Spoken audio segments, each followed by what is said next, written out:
From wild safaris in Sri Lanka to Singapore's acting stages, this episode brings together two men exploring identity, purpose, and the paths less taken. Wildlife photographer and conservationist Sid Das shares how nature shaped his storytelling, while actor Nicholas Voon reflects on what it means to grow up in a fluid, ever-changing generation. They challenge ideas of success, harmony and heritage, and we bring it all together over a bold, soulful dish, lamprey. I'm Chris Choo, and this is Hotplate SG60.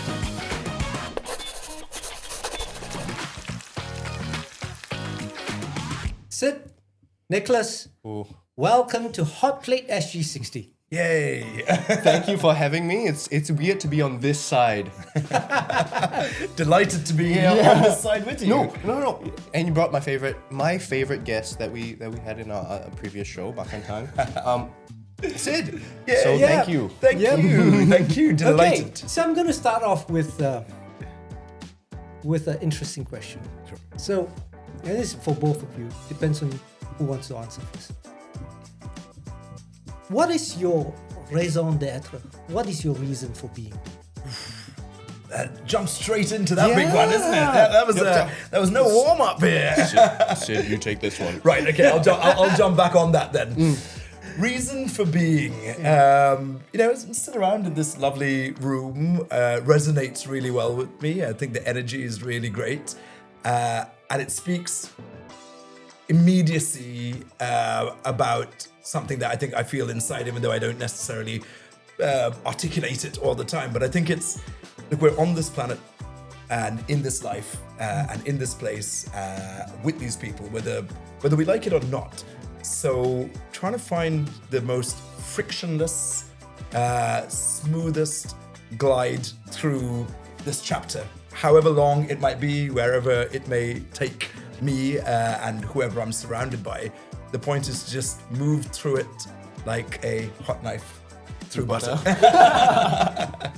Thank you. Nick, what do you think? For my reason for being, I can be honest and say half the time I'm not too sure. Like when I'm going through experiences, all I kind of go when I simplify it is like, okay, right now, what am I? What am I feeling? And how would I like to be? So with each choice, it just goes to what state of being would I like to be in moving forward. So I haven't got a great answer to that. My only answer is that I guess I'm just here to kind of figure out why, what state of being is. Yeah. Roll with it. What generation are you guys? Oh, I think we're part of the strawberry generation, apparently. Oh, is that it? Is that What's a strawberry generation? I've never heard of that. Like in Singapore, the strawberry generation are the ones that are bruised easy. Because nice. we're clearly not in. It's very interesting. Yeah. Both your answers are very similar. Yeah. In the sense that they are waffly. Yeah. Right. Yeah. But I'm Gen X. Right. Yes. Okay. Yeah. And then my parents are baby boomers. Yeah. And if you ask us that question, we're very clear. Yeah. We actually, from young, from our upbringing, we know exactly what we want. Well defined. Want to make money. Yep. We want stability. Sure. Yeah. Most of it is egocentric. Right. This philanthropy, saving the environment is something out there. But when we do what we can, but it's not a priority. Yeah. Right. Maybe there wasn't the luxury of that back in those previous generations. No. You get that generation that went through that structure and also spent their life experiencing that structure. So they come out of it and just going, well, maybe there's more to life. Maybe there's more art. So maybe there's more joy that we can add in these areas. Okay. And so when it comes to the kids, which is us, they just go, hey, go out there and figure it out. Yeah. Go out there and find your path. Or some do. Okay. Others. So have you got a philosophy in life? How far have you gotten in your journey? In discovering your reason for being? I give my example. Yeah. My reason for being is a husband. Yeah. A dad. Yeah. these are the two things. Yeah, You know, sure. it's clear cut. Yes, I was put on this earth. The meaning of my life is just defined in these two things. Right, A husband yeah, and a dad. And to do the best. I'm trying to get to the core. Yeah. Right? Yeah. Asking to dig a little deeper. Yeah, fair. I think that's a fair point. So my current reason of being outside of all that is just to kind of understand what it is that I'm supposed to learn from my experience as a human being, and then as an actor is also to try to formulate an expression Okay. to express some sort of feeling that I'm going through, to unravel that philosophy so that maybe one day I can actually articulate it properly. Yeah. Okay. So I see there are two things in your life, acting and being, would I say a good human being, or would I say you're discovering what it is to be a human being? I guess it's also because you can be a good human being, but if you're not challenged with moral conundrums that actually makes you put faith and actual action into the good morals that you have, some part of me would also feel like it's like a plastic tool. So something I've done for the last maybe 15 years is I set a theme for every year. Right? I set a theme that I want as a goal and an objective for that year. They are more ambiguous goals. It wouldn't be like I need to earn $100,000 or I need to get my driving license or I need to get my whatever. It was more like this year, my theme, and I go back to it. Every single decision I make or every single notion that comes into play has to go back to that theme. It's branding, right?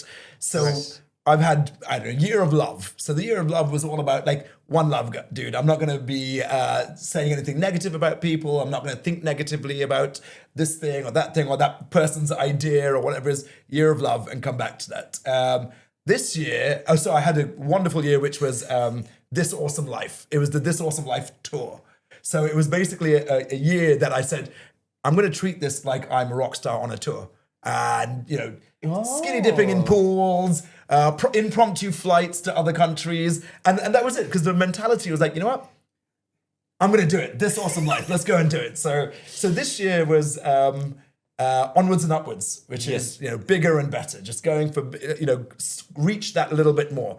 Go one step further. Spend a bit more time on something, because you've got to go for something. So these life objectives, I suppose, or longer term objectives, I treat more as like micro objectives every single year, I guess, if that helps and meets you.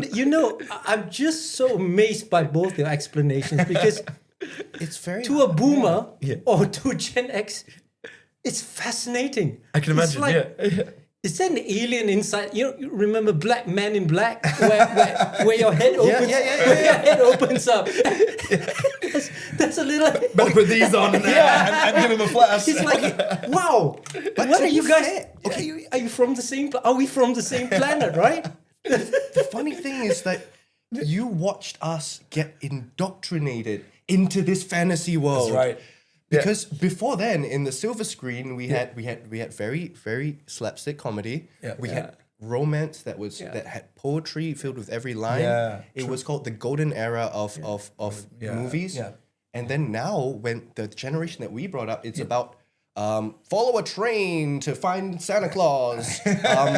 Go follow your greatest heroes and fight these things. Try new things. Yes. Do you think you guys are outliers, or this is quite common in your generation? I think a lot of folks of our era are kind of either they're winging it or they're just waiting for maybe these objectives or these life goals to kind of fall on their lap and just like, oh, you know what?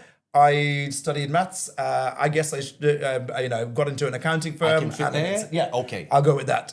Where it was never like, and to your point, I have a lot of friends, and obviously the generation before as well, that were kind of, from the time they were 7-year-olds, they knew they wanted to be a doctor. I want to be a doctor, or I know that I want a 5-bedroom house, or I know I need to move to New York, or whatever it was. Those very tangible things. Really interesting. No, I started off with this because I wanted to talk about identity in Singapore. Sure, nice. And we are always looking at identity from the point of view of your religion, your culture.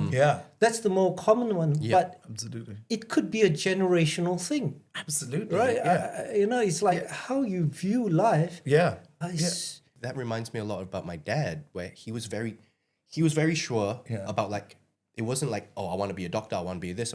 He was just going, I'm going to be a doctor. If I'm not going to be a doctor, I'm going to be a lawyer. If I'm not going to be a lawyer, I'm going to be a pilot. Right? And he did it. Yeah. And he did it, right? And I think there's a disconnect with that was the identity of a man back then. Okay. Yeah, very Right? good point. Yeah. And then when those men were out doing work, Yeah. there's a lot of time where the kid is left with a more feminine energy, which is the mum. Right. Yeah. Which would then pose more questions about asking, does this make you happy? Yeah. Will it make you happy? Yeah. Like back then, it's just like, Yeah. I'm going to be a doctor. Now it's just like, I would like you to be a doctor, but would it make you happy? Yeah. Okay. Where- Or often be a musician Yeah. otherwise. But when happiness comes into question, it's very tricky when, like, happiness is such a, how do we call it? Like, quite fleeting sometimes. Yeah, based and absolutely. subjective. Yes. Yeah. Yeah. So, which happiness can be found in many places. But can you even define happiness? What's happiness? I like to call it like that feeling that it kind of just creeps in and just makes you smile. When you I mean, the simplest thing would when you eat something great. Oh, absolutely. There's a joy. Yeah. I think everyone can agree on that. No matter what culture, no matter where you are in the world, that's definitely a good way of. So for, I'm just going to say millennials and younger, happiness is a priority. Would you say number one priority? Number two? Is there anything else that you can think of that freedom? Is freedom a higher priority for you guys? See, I think we're looking at it from a developed or a Western perspective here. When we say happiness and freedom are goals and objectives, I think they're luxuries. I think freedom is absolutely a luxury. You look at freedom in so many different ways. It could be freedom, financial freedom. You got to work hard for it.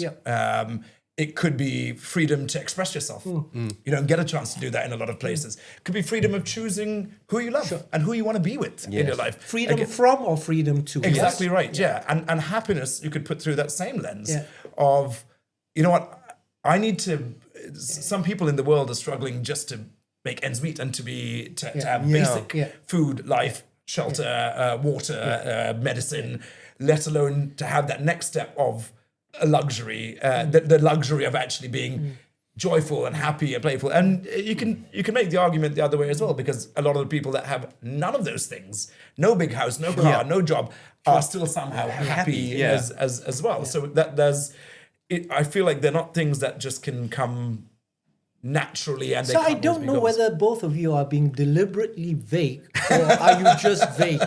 I think it's the whole generation thing. Look at get someone to. I think this generation and beyond has just become more and more fluid. This globalization thing and amalgamation of cultures and us all, growing up watching, I don't know, American TV shows, and therefore people in the middle of nowhere suddenly have American accents when they're speaking in English. And you're like, how so this fluidity, I think. I would like to say there's a rigidity that I still retain from what my father has taught me, what my mom has taught me, what Chinese culture has raised me through. Be there with your family. Family's number one. My dad told me just keep it simple. Family and religion comes first. The rest, and maybe we fought about the religion things. We argued intellectually once in a while, but a lot of those things as a man, I find myself avoiding when I was experimenting, being fluid but at the time I just felt like mud, and mud was quite fluid. So okay, here's a curveball. Both of you have partners. Yes. What's the end game? Oh, good question. No. Okay, wait. I hope they don't watch YouTube. Like we talking about the end game. The end game in what? And goal is to get deeper with a deeper connection with the person, even with yourself. So, and sometimes you even do that with when your daughter came into this earth, and then you started getting deeper as a person through that relationship. So I assume the end goal is exactly the same. Exactly the same. It's just to get deeper into there. I'm going to help you out here, Chris. I'm really going to help you out here. We have been horrendous so far. I'm going to say to probably get married and end up with the person. There you go. Right. No, but isn't that when the journey starts? It's true. Yeah. The next chapter of the journey. That's when the journey starts, right? I feel like I need to throw you a bone here, right? So I feel like, you know what? End result is We're buried in the same plot. Yeah, you never go. Okay, that's it. That's We're buried in the same plot. We yeah. go up to the same heaven, I guess. But Nick, what happens after life? You know what? I hope De Beers has a spiritual ring that I can carry around, okay? Sorry. Okay, so, all right, Sid. Yes. So, you know, you are multifaceted. All the businesses you do, tell us about it. Ah, nice. I think again this fluidity comes into play again, right? Okay. What do you define yourself as? Are you a doctor, a lawyer, blah blah? There's been a lovely word that's popped up in the last few years that you can bucket everything under. An entrepreneur. You don't have to be pigeonholed into anything. All right. You get to be all of those things and also a started bit of a from that bum. word. Yeah, exactly. It allowed us and gave us license to get away with things. So I think what helped me was the formative years when you're younger and when you're going through your education. I mean, you're kind of finding yourself and finding your connections, blah, blah, blah. It's so early to define what you're going to be for the rest of your life, right? And I mean career. I mean sticking to career or job roles at least. It's so difficult. It's almost unfair to put that pressure on kids to know what that's going to be, right? So then you get littered with objectives that are around, well, if you want a 5-bedroom house and a car, you need to do this, this. Yeah. Whereas I think the more mature we get, the more experienced we get, the more we get exposure. I mean, I met a guy some years ago that was a specialist underwater production company in Bali, right? Yeah, okay. And if you had asked me before meeting this guy, Would you think that was a job? yeah, exactly. Would you even know that was such a role or a job or a career or even an industry out there? So I think almost choosing that career path and role, I allowed myself to be open so that Not the underwater. not the underwater. And never say never. Onwards and upwards, as I said. Wait. They pay a lot. Absolutely. Yeah, yes, a lot. yeah. What are you involved in? Yeah. Food? Yes, import, absolutely. export Yeah. from Sri Lanka? Exactly right. So I think one of the ones that really spoke out to me was a lovely mix between helping people that were in need. That was one. The other component was about my heritage or your identity. identity and ethnic roots and where I grew up and was part of those formative years. And the other was, something that we can all sit around and enjoy, which is food, right? But all that food needs to come from somewhere, right? Not just the amazing artists that you would be, for example, as a chef to curate and But I'm compose always it. looking for the best and most authentic Food. materials to cook with. Ethically sourced kind of products, the kind of places that have organics, USDA and other organic certifications, Rainforest Alliance. Who would be their traditional market? People in Sri Lanka would purchase. Sadly, I think it's too expensive for the domestic market. So I mean, for example, buying a bag of organic cinnamon here, 50 grams of organic cinnamon, in the store is going to cost you around $8 or $9. Yeah. People can't afford that in Sri Lanka. I mean, a lot of people can't even afford it. I wouldn't pay for that. It's a very, very high end stuff. But then you find the people that are these curators of and purveyors of recognizable quality. Yeah, so they might end up in Harrods or absolutely Selfridges, Harrods, places in Singapore. It's the people that have more of a discerning notion around it, and not just buying products that they just need to cook. It's stuff that they know and know what to do with and know how to bring the best out of it. So and exotic stuff like this. Absolutely. What is kithul? Kithul is the nectar of the gods, we would say. So kithul or palm treacle is been collected from the palm trees, and it's actually quite still a very manual process of these guys climbing these 30, 40, 50 foot trees to collect them in these clay pots.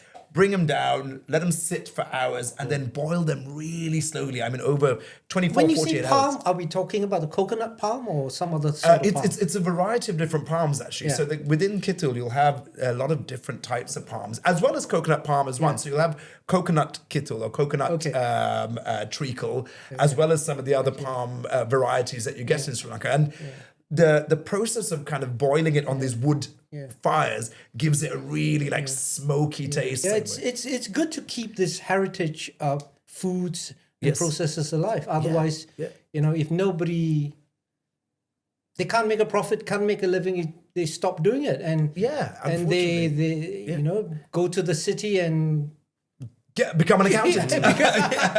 What's amazing is that both of you are so out there in your thinking.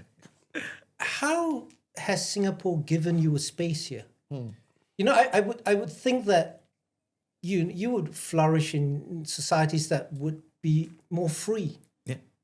You, London, definitely. I mean, it was the time. Yeah. Nick, I suppose, but I mean, Singapore's been taking care of me as an actor and as a talent. I would say in multiple disciplines with media. I would also say maybe we're in between where we like structure, but we also like flexibility. So maybe we're like bamboo. We're not so much fluid yet. Nice. That's why the current labels of things confuses us. Yeah. It's a combination of a mindset, I think, that I would say Nick and myself have with regards to being I get that structure and things that are in the structure. I would like to work with it, but I would like to play with it as well. Yes. Okay. And so do you, as an actor, see a future in Singapore? Or do you have to, if you want to make it big, not in terms of your art, you art, you can make it anywhere. In whatever form of success I see within. I believe as an actor or as anything freelance, you it's a little bit scary to isolate yourself to want to serve one industry. I've been with the Singapore industry because they've treated me quite well and a lot of repeat customers. Yeah. But if you're asking me if the US were to call and offered me a job, for me as an actor, it doesn't change a thing. I still have to get into character. I still have to read the script, and I still have to impress a complete stranger, and hopefully he gives me money, right? Do you think Singapore is heading in that direction to give you the opportunities? Whether one makes it or not really depends on luck and how hard you work. Yeah. But is there an opportunity? Yes.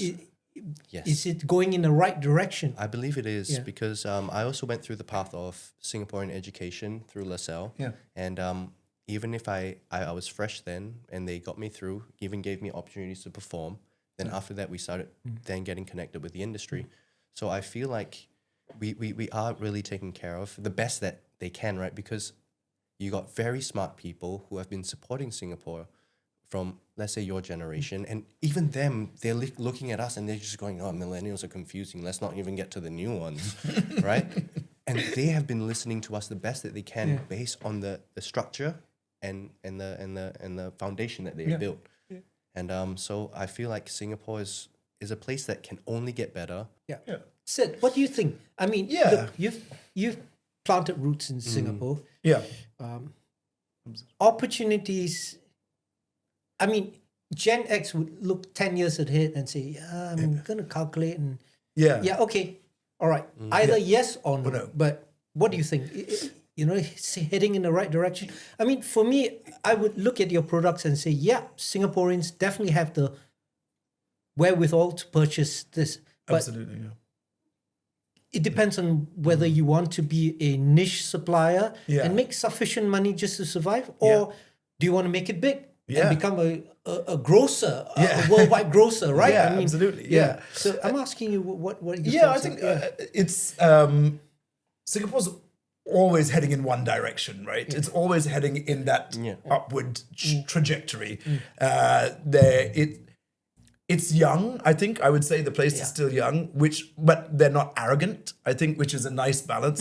People have some songs about it, about other countries, other cities, New York, etc., and being able to make it in these places. Yes.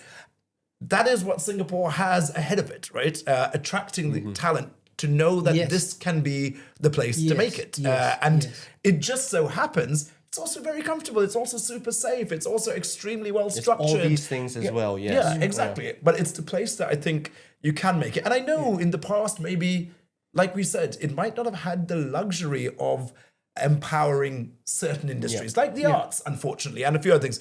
But they have then course corrected. Exactly. And pumped effort. not just money, time, effort into doing that. So I feel it's just a matter of time with all these industries. So even with the imports of high-end luxury products, consumption products in particular, if we're bringing in the best of the best people in the world here, they are by default going to want the best of the best products available to them. Yeah. So I think there is that opportunity to expand. And also, let's not forget how everyone else sees Singapore as a marketplace.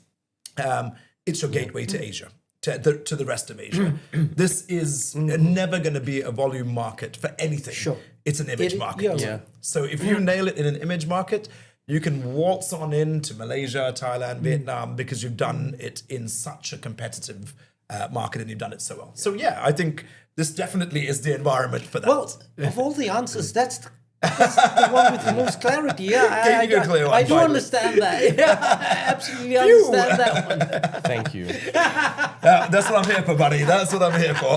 You're the bridge between the two. Here's another tough one. Okay. I'm going to give you the word and then you apply it to Singapore. Harmony. Nick first. Me growing up through Singapore, I would say that harmony has been a throwaway term that has been used a lot, if you don't mind me like removing the fluff from it. Please remove the fluff from it.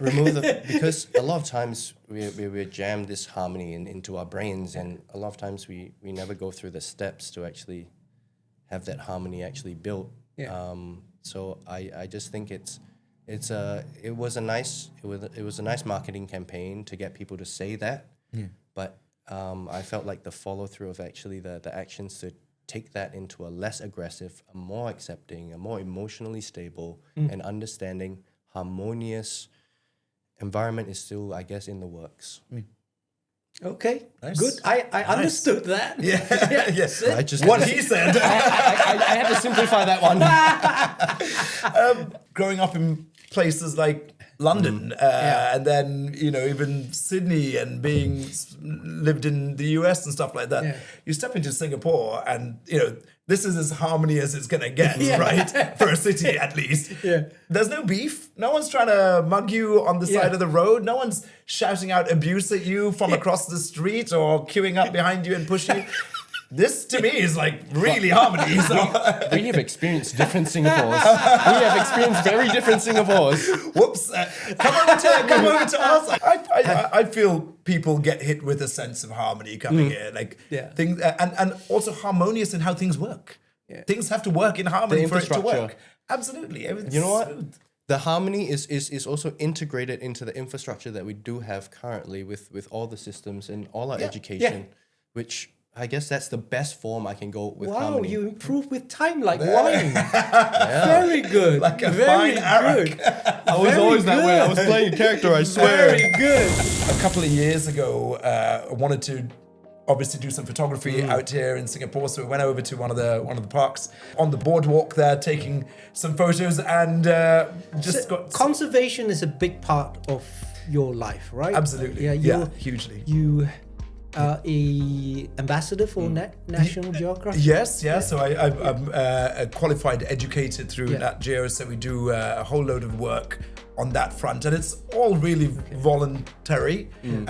So it's very much to educate people around conservation, about living in harmony, which is a very big point.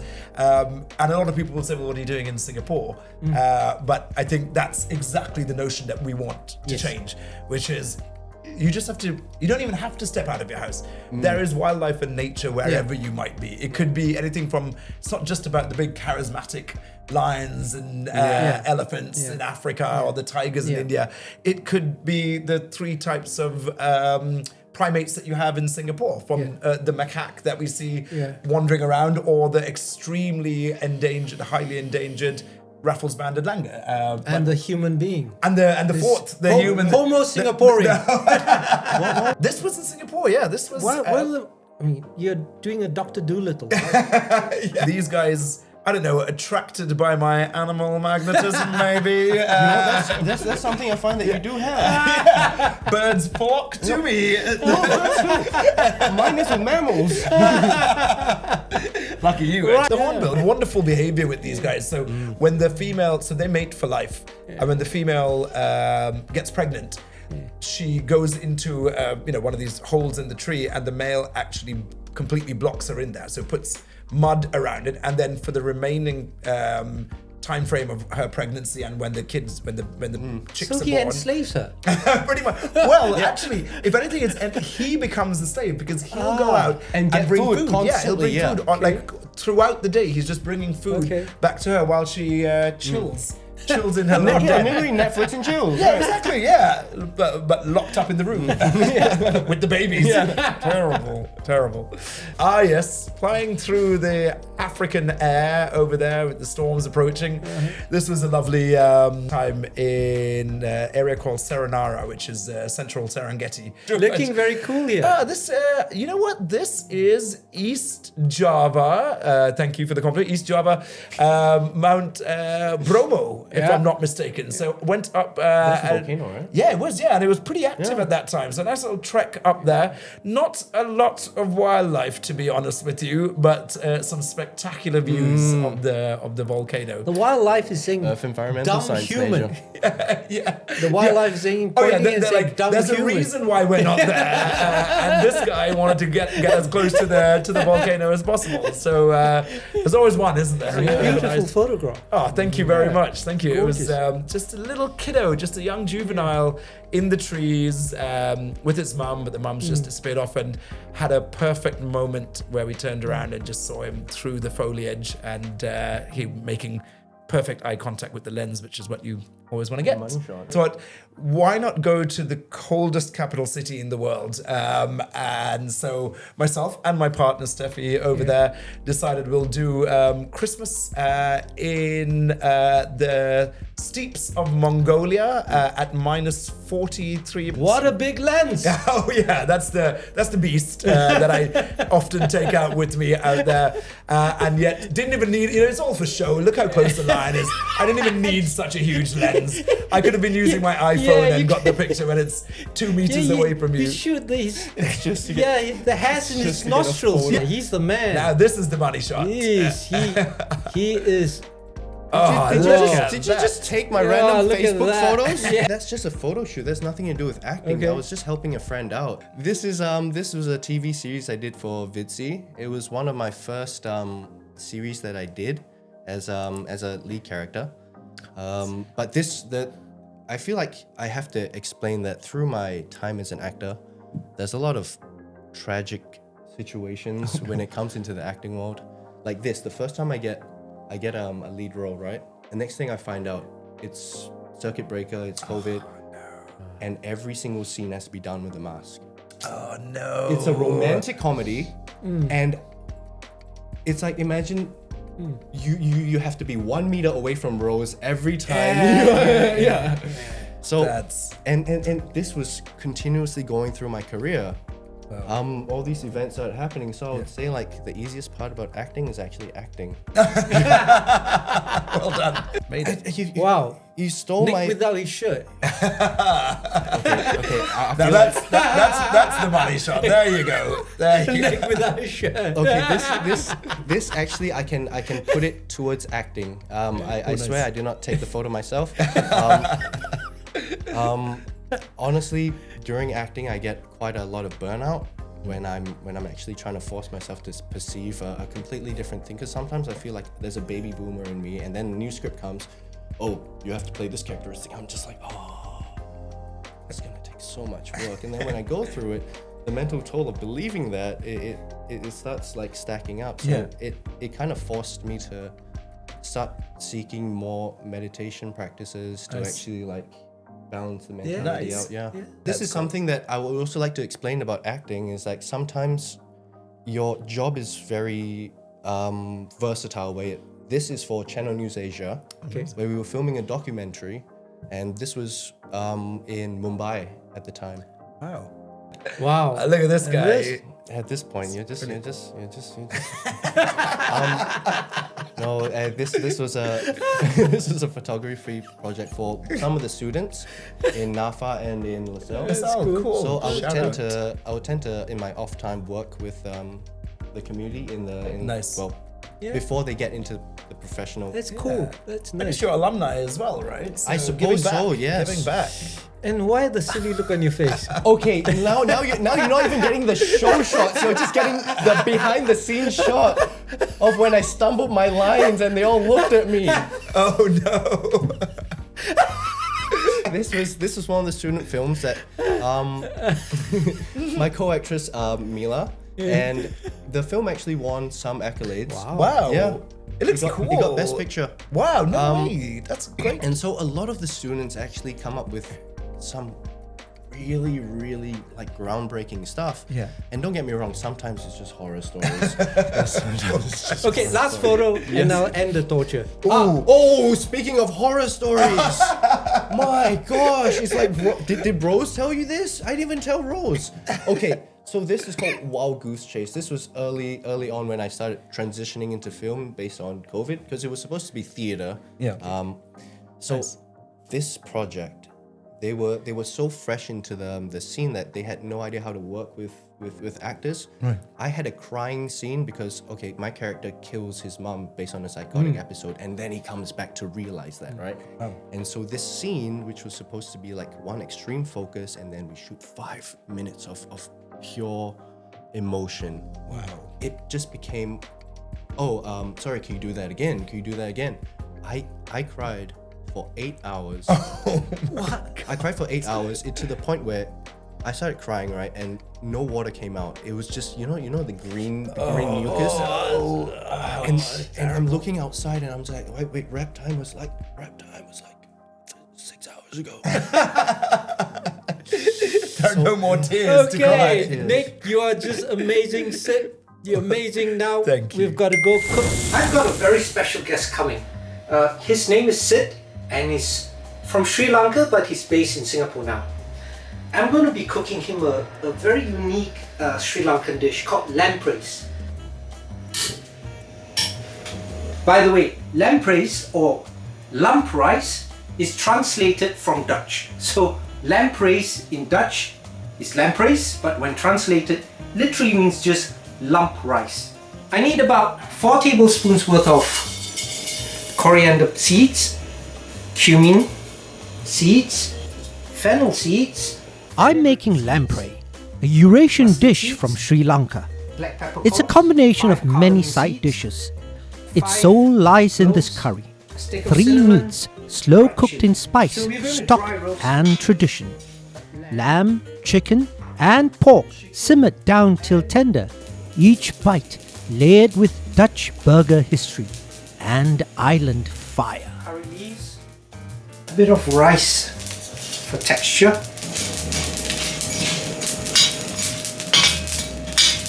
Wonderful. Okay, we're going to scoop this out.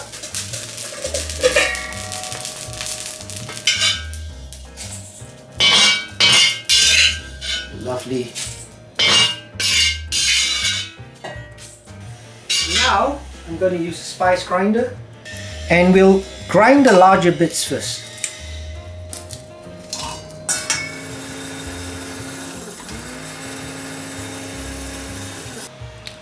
Alright.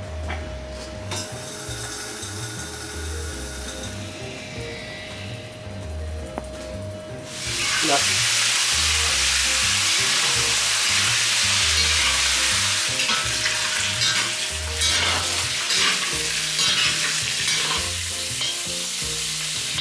Put down some onion and shallot, ginger, bit of salt, freshly made Sri Lankan powder,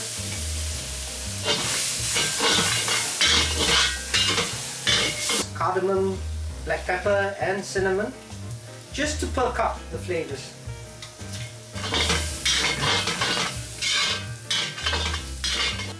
Some turmeric, curry leaves.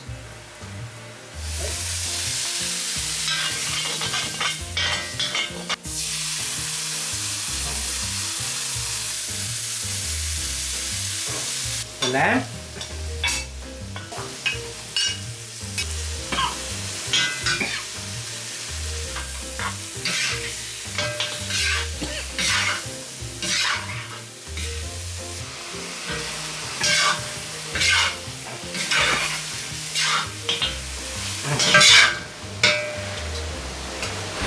I'm going to let it braise on a very low fire for about 2 hours.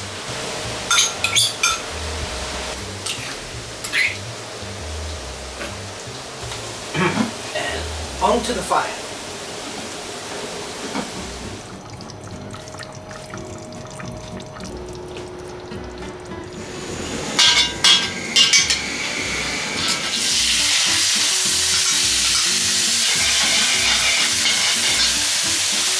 The Sri Lankan version of belacan.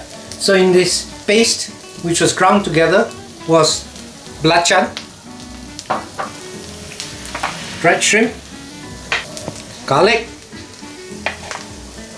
shallots, red chili, and tomato.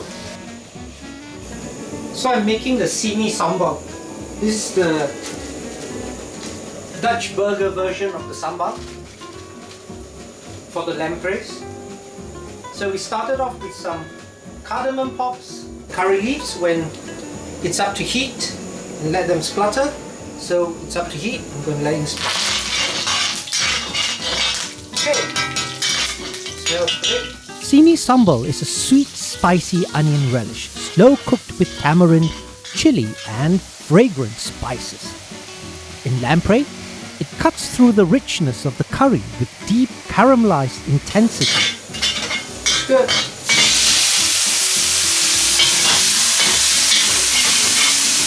Good.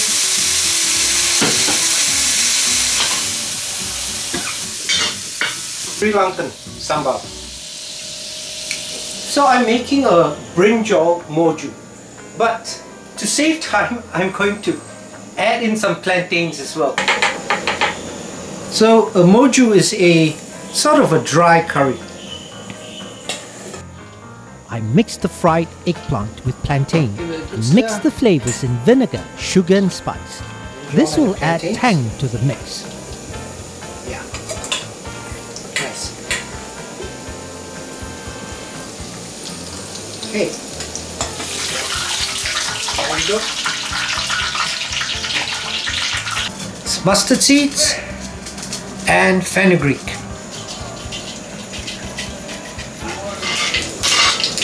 Yes.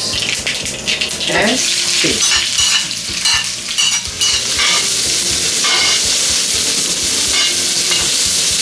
We are just making all the side dishes for the lamprais. The lamprais, the main course we've already made. That's the 3-meat curry, lamb, pork and chicken. So these are all the little side dishes that go with it. Ginger, some garlic, so just a bit of turmeric, that's it. Kashmiri chili flakes as well, which are freshly ground. So This is coming together harmoniously. Let's see what my guests Sid and Nicholas will add when we put the final dish together.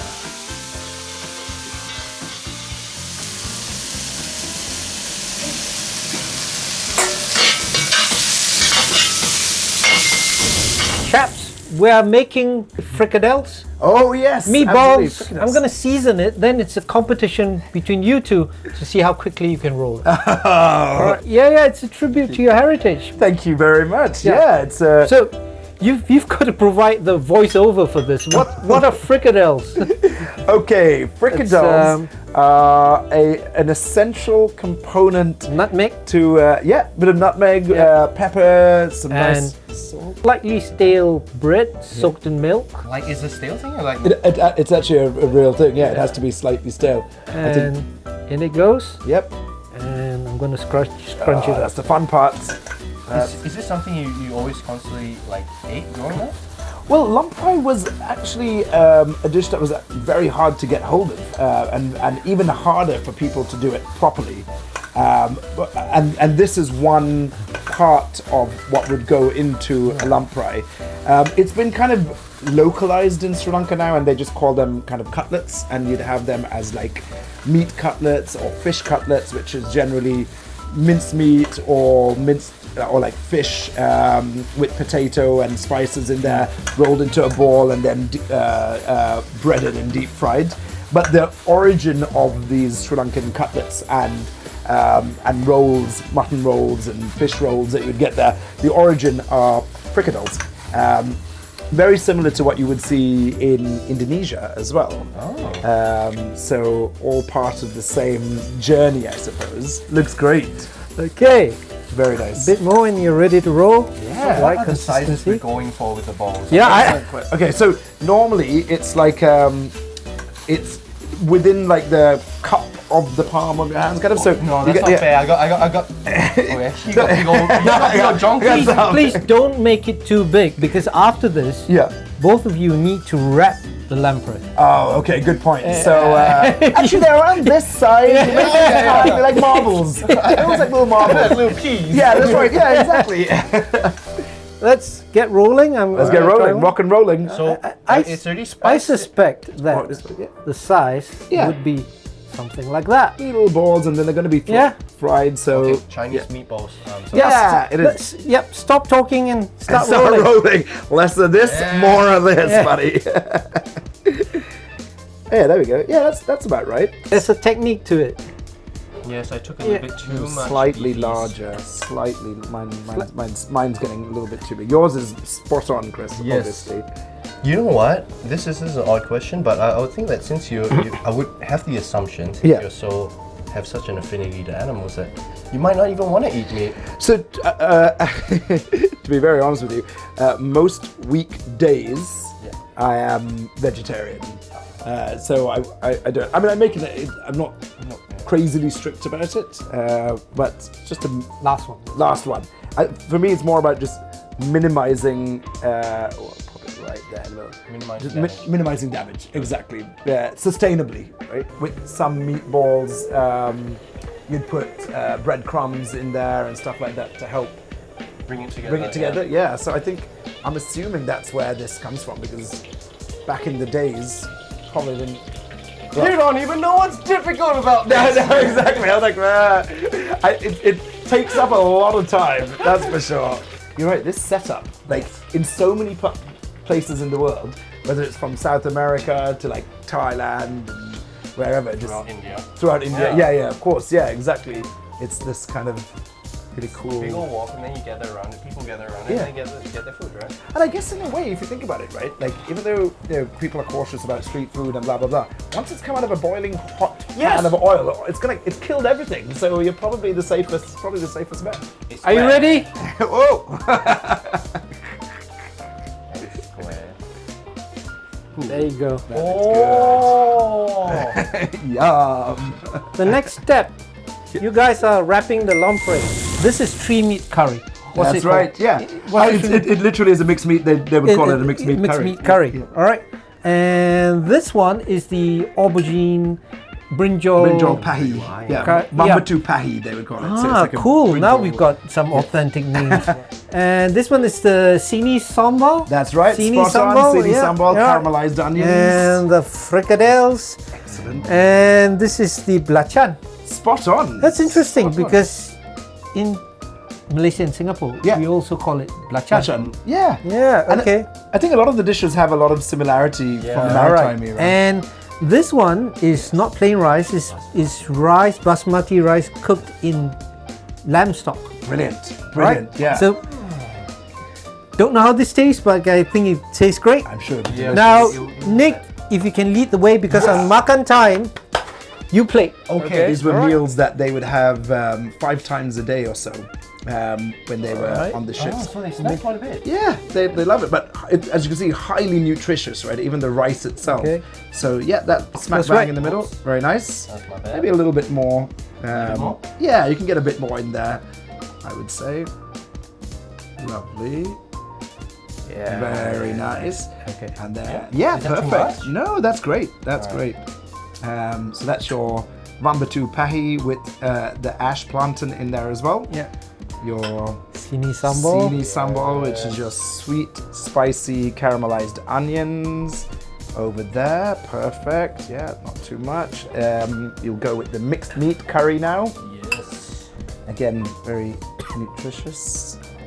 Yeah. I would do the lachan next after that. Pop the frikadel on top of the rice. On top of the rice. That's right. Ooh, Lucky bloke. lucky, Yeah. lucky guy getting 2 frikadels. A guy has to get two. That's a good job. No, Very nice. here's where the skill matters, right? Yes, so how do we... Okay, am I just trying to pack it together? So what ideally what you can do is you want to give it a roll and tuck it in, so then you have the ends which you then fold over. A tube for me if I was working in like a town, having to feed the people. And now just the fold over. So yeah, so folding fold over from that corner and then that corner as well into the middle. And often they'll tie it with a string so it keeps in there, because it was Yeah. designed this way so that it can be easily transported and stored. And then what they'd do is they'd keep it in the banana Okay, leaf so and you just steam just it. you just put it the other way around and let the gravity do the work. That's right. Yes. Yeah. Fantastic, I Nick. feel like this, right? Very good. Perfectly done. Looks great. Sid. Excellent. Good job. Okay, Lamprais. It's ready. Amazing. Very well packeted up there, You know what? parceled up. I'll die by my sword. You pack this Yes. one. There you go. Take this one. Fantastic. Thank you very much, Chris. Ooh. That looks I feel like this is what airplane food was back in the day when they were on boats. Oh, you mean when the birds were flying their tube around? That was how they did Okay. it. Here we go. So freshly Okay. steamed. Very nicely done. Beautifully packed. Ooh, the scent of the leaves are just coming out now. Isn't it? Yeah, that brings back some good memories. Smelling those. Oh, it smells like That's it. The steam comes out. Wow, look at that. I like it. This is. Ooh, the smell. Yes. Yeah. Can't wait. It Can't really wait. kind of incorporates into the Yeah, rice, The and rice into straight the away. things. Yeah. all- Oh, mine is kind of mushed. That's good. It's meant to be. Yeah? That's right. Yeah, absolutely. Okay. Okay. It has that ota smell. Yeah. All right, we Are going? we ready? Yeah. So I'm gonna try the meatballs first because it doesn't have any like sauce. Oh, yeah. Okay. So Good it's- point. Or it's. I'm gonna try the rice first. Yum. Oh, that rice is excellent. Just plain, as you said, Chris. All the flavor is also soaked into the rice. That's it. That's exactly Right, the thing. lamb rice. Yeah, so you make the rice with the stock, and you've done such an incredible job. And all the other flavors just mix into it, which is incredible. I have nothing to say because I'm just eating. Yeah. Right, This is right. good stuff. A little bit of sambal in there because I can't. I want to try one of our handmade frikadels. Frikadels are fantastic. Freaking fantastic. Oh, wow. Oh, you get the what is it, bit of nutmeg in there as well. Oh, that's really nice. Like on the surface, I thought the flavor might be less potent than the curry, but when I bite down into it, yeah, it starts like yeah. The meat is really well flavored, and now this this very special mixed meat curry as well. Chris, thank you very much.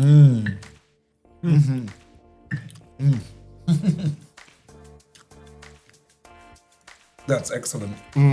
Brilliant. I like the lachan. Reminds me of a dish we have in Singapore called ebi hiam. Never had it. Right. Yeah. Happy yum. It's not like a paste, is it? It's kind of a sprinkling. Crumbly. Very nice. crumbly. Yeah. Oh, lovely. Just on top of bread. I mean, blanchon has such a strong flavor to it, and again, it's one of those dishes that has traveled so much, hasn't it? You Yeah. get it in so many parts of the world, and can almost trace where people have been by following Absolutely. the roots of the food, which is a good story with Lamprais. I've met a lot of people, including people in my family, that they can't travel to places without their own like chili, their own. Oh, like, yes. latte. Yeah. Oh, yeah. So they would just pre-package and then just have like a big glass jug everywhere they go. So I Brilliant. thought this is the third meal of the day for me, and I thought Go to town. I can't. Go to town. I can't do it. But No. yeah, I'm actually gonna finish.